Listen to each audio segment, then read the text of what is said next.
Hi, I'm Amanda Longo. And I'm Mark Conforti. And we welcome you back for another YouTube. You know, we had a lot of comments and calls about the YouTube that we did last week, talking about the unique visitors to the top websites during Valentine's Day and the importance of marketing even through tough times. Absolutely. I couldn't believe when I read some information that since 1948, we've suffered through 9 recessions, each one lasting an average of 11 months. Something I wanted to bring to the table today was an article that I read from Super Floral Retailing, put out by Florist Review. And they are informing us that in 1929, Post and Kellogg's were the main cereal brands, and they had a very strong rivalry going.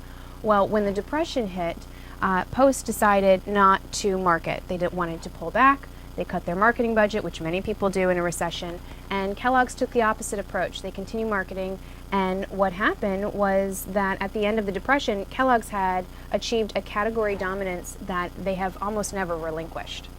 So, you know, the importance of marketing is paramount.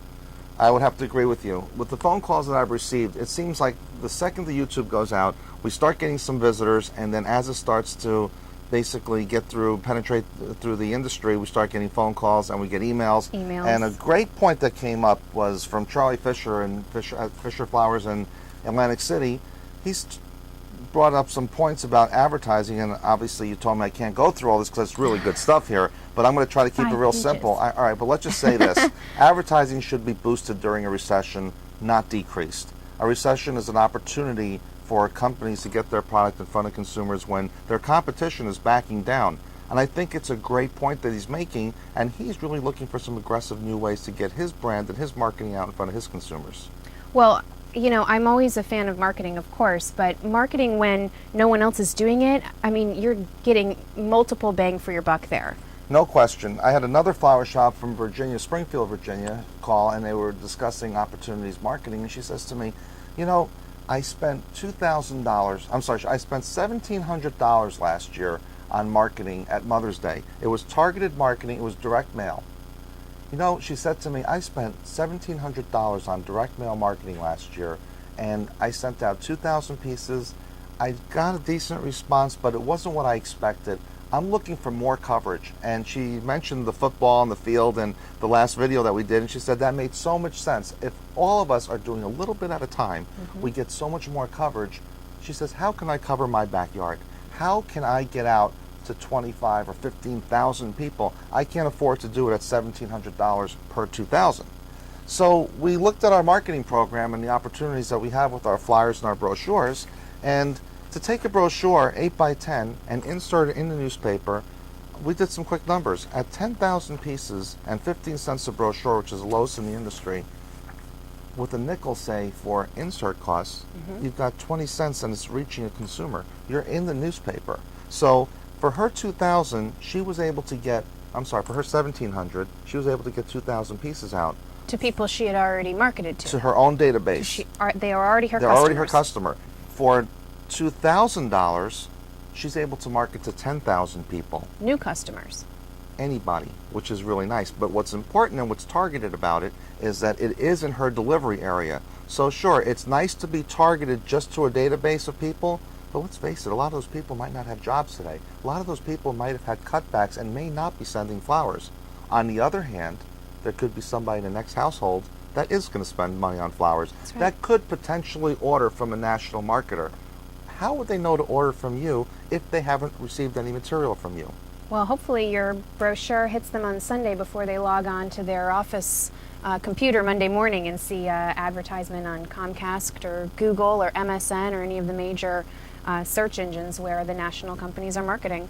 If we have our ads out early and we get the transaction early, then that consumer really isn't looking anymore. So once again, real quick, she spent $1,700 for 2,000 pieces.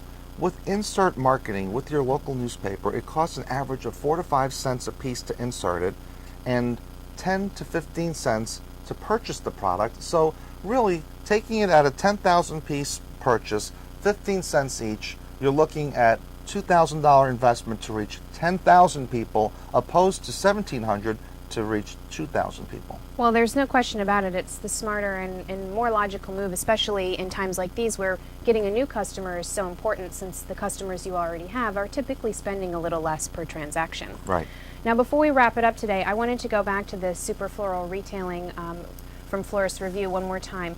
They said that for today's marketers facing recession, here are some tips. Don't cut your advertising budget, increase it. I think that's what Charlie Fisher was saying in his statement as well. By increasing your advertising budget, you're going to find less competition. Let your competition pull back. Step forward. Don't waste money in advertising in the wrong place and to the wrong people. Right. By marketing in your local backyard, in your local delivery area, that might be a wide range of people that you're marketing to, but it really is targeted because these are the people that will be receiving and ordering flowers locally. Exactly. Keep in touch with your loyal customers.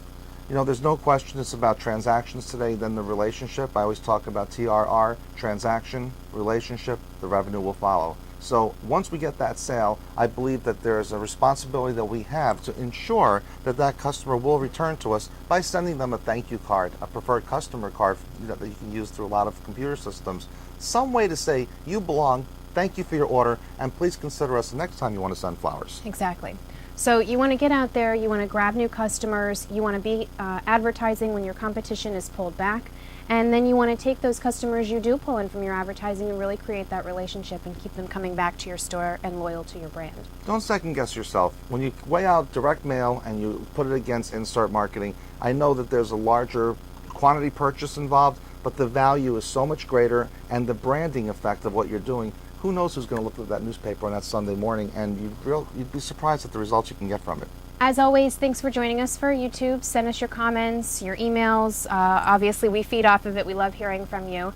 And very importantly, the deadline is almost here for Mother's Day. We are still selling it. We really want you to get in there and market to your local area, so give us a call. We have the beautiful Lennox Mother's Day Garden picture on the front, and that is a codified product on local flower shops, so you will get a listing. The more exposure you have, the more opportunity you have to close the new transaction. So call us anytime. Our number's on the screen, and we look forward to hearing from you. And thanks again for watching our YouTube.